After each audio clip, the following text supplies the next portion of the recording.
এই মোদাসের এ কিন্তু ছোট থেকে খুব ঠান্ডাটা ছিল। এর আব্বাজির নাম হচ্ছে মহাত আলী মোল্লা। এই মোদাসেরকে সহ্য করতে পারতো না। এই মোদাসেরকে খুব ছোটবেলায় আমাদেরই গ্রামে মৃত মাওলা বক্স তার ছেলেরা এখন জীবিত আছে, মতিনের বাড়িতে রাখালি করতে যায়। ওদের বাড়িতে গরু চড়াতো এবং ছাগল চড়াতো। তো বেশ এটা কিছুদিন করতে করতে তারপরে তিনি বাঁশের ব্যবসা শুরু করেন। বাঁশের ব্যবসাটা করতো লাভাডিতে, সাথে একটা সেলুনের দোকানেও কাজ করতো, হোটেলেও কাজ করতো।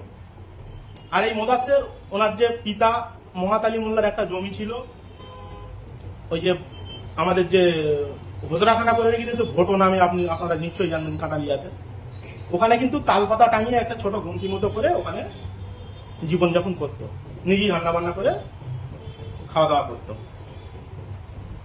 তাই মোদাসের এর একটা নেশা লেগেছিল যে বাড়ির পাশেই একটা প্রধান ছিল, নুর ইসলাম প্রধান, সিপিএম, যেন একটু রাজনীতির নেতা হবে। তাই মোদাসের 2008-এ এর ব্যক্তিগত জীবন নিয়ে আমি কিছু বলবো না, শুধু এর যে উত্থানটা আমি সেটাই কিন্তু বলবো। এর যদি ব্যক্তিগত জীবন বলি তাহলে মালটা রেগে আবার পুরো একদম ফরকে উঠবে, কারণ রাজনৈতিক নেতাদের চরিত্র নিয়ে আমি কথা বলবো না, কে কি ধরনের কোন ধরনের সেটা বলবো না। এর যে মানুষকে যে অত্যাচার করেছে এবং যে মাল কামিয়েছে সেটাই তুলে ধরবো আজকে আপনাদের কাছে।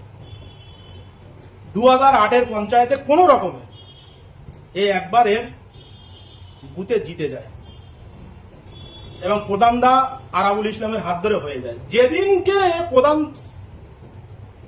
হয়েছে ভোগালী 2 অঞ্চলে, তার পরের দিন থেকেই কনস্ট্রাকশন শুরু করে দেয়, মানে বাড়ি নির্মাণের কাজ শুরু হয়ে যায়। ওর রাজনৈতিক উত্থান, লুটপাট, মানে ঘর দেবো বলে টাকা নেওয়া, 100 দিনের কাজের থেকে হাফ টাকা নেওয়া।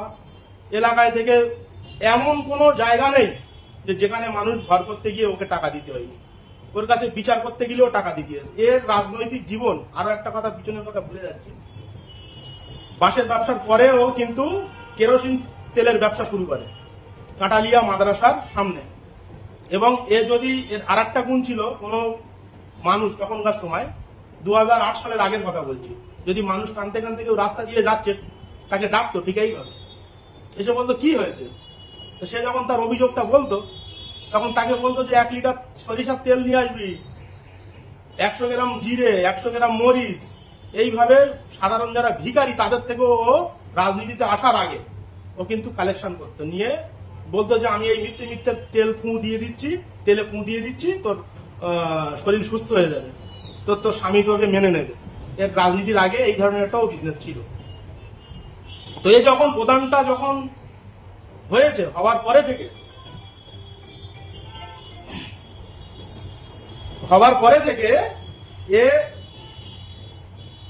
তখন থেকে এর কিন্তু কোন দিনের জন্য এর রাজমিস্ত্রি কাজ করা কিন্তু বন্ধ হয়নি। ভাঙড় কাটালিয়া হাই স্কুল থেকে আপনার নূতন ব্রিজ পর্যন্ত 7টা থেকে 8টা প্রপার্টি কিনে তার ভিতরে 1টা 2টো 3টে 4টে 5টা বিল্ডিং কম বেশি রেডি করেছে। 5টা বিল্ডিং খুব কম করে হলে 5 থেকে 6 কোটি টাকা মূল্য, আর এখনো 3টে ভ্যাকেন্ট ল্যান্ড এর পড়ে আছে, এবং কত টাকা আছে এর কাছে ক্যাশ আছে তা ঠিক নেই। এ কিন্তু সব গরিবের মেরে খাওয়া টাকা। ওই এমনই এক ধরনের লিডার, ওর কাছে ট্রেড লাইসেন্স কাটতে গেলেও 10,000 টাকা পর্যন্ত নিয়েছে, মানে কাউকে কোনো এতে ও ছাড়েনি। এর আরো একটা কথা বলি, আমাদের গ্রামে আমার যে নিজের খালাতো ভাই মহিউদ্দিন মার্ডার, এই মহিউদ্দিন মার্ডারের সঙ্গেও কিন্তু এর একটা হাত আছে। 2008-এর পরে যখন 2013-র আগে 2012-য় কিন্তু মহিউদ্দিন মোল্লা, আপনারা নিশ্চয়ই জানেন, মার্ডার হয়ে গিয়েছিল। সেই মহিউদ্দিন মোল্লাকে খালদার পাড়ার 5টা ছেলে দিয়ে, আপনারা জানেন নজরুল, খুদেগজি, তোয়েব, সঞ্জীব, আর একজন আছে কি ওর নামটা ভুলে যাচ্ছি, এদেরকে দিয়ে নৃশংসভাবে খুন করিয়েছিল এই মোদাসের মোল্লা। এবং আজকের তৃণমূল দলটা যদি ক্ষতি করে থাকতে হয় ভাঙড়ে, আরাবুল ইসলামের তোলা এবং এই মোদাসের কুকীর্তি, এদের জন্য তৃণমূল দলে আজও ক্ষতি হচ্ছে।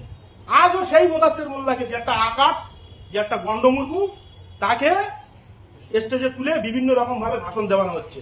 আমরা যেখানেই যাই আমাদের লজ্জায় মাথা হ্যাট হয়ে যায়। জিজ্ঞাসা করে যে ভাঙড়ে সেই মোদাসেরের বাড়ির ধারে কি আপনাদের বাড়ি? তখন বাধ্য হয়ে বলতে হয় যে হ্যাঁ, ওদের বাড়ির ধারেই বাড়ি। মানুষ, গোটা পশ্চিমবাংলার মানুষ মানে দুচ্ছাই করে যে ও কি ভাষা। তাহলে সেই ধরনের মানুষ যতদিন তৃণমূল রাজনীতি করবে আলটিমেটলি তাতে অনেক ক্ষতি হচ্ছে, আমাদের দলের বদনাম হচ্ছে। এটা ওই গ্রামে আরো অনেক ছেলেরা, ইয়াং ছেলে যারা কলেজ করে বসে আছে, যারা রাজনীতির প্রকৃত যোগ্য ব্যক্তি, তাদেরকে প্রশ্রয় দেওয়া হোক, আগামী দিনে তাদেরকে সামনে নিয়ে আসবো।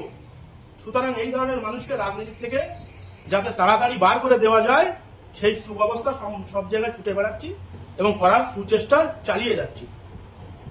আপনারা ভাবেন এই যে 9-1 রোডটা এত খারাপ ছিল, 9-1 রোডটা যে হয়েছে, এই 9-1 রোডের ক্ষেত্রে কিন্তু আমার একটা বড় ভূমিকা আছে। আমি কিন্তু অনেক ছোটাছুটি করেছিলাম। এই 9-1 রোডটা যে স্যাংশন হয়েছিল, এখানে কিন্তু 150 কোন একজন প্রভাবশালী তৃণমূল নেতা, আমি নাম ধরে বললাম না, আপনারা নিশ্চয়ই বুঝতে পারবেন, সেই গাজীপুরের দিকে বাড়ি, বড় তাবড় নেতা, ভাঙড়ের বেতাজ বাদশা নামে পরিচিত, 150 বাইক চেয়েছিল কন্ট্রাক্টরের কাছে, বুলেট বাইক।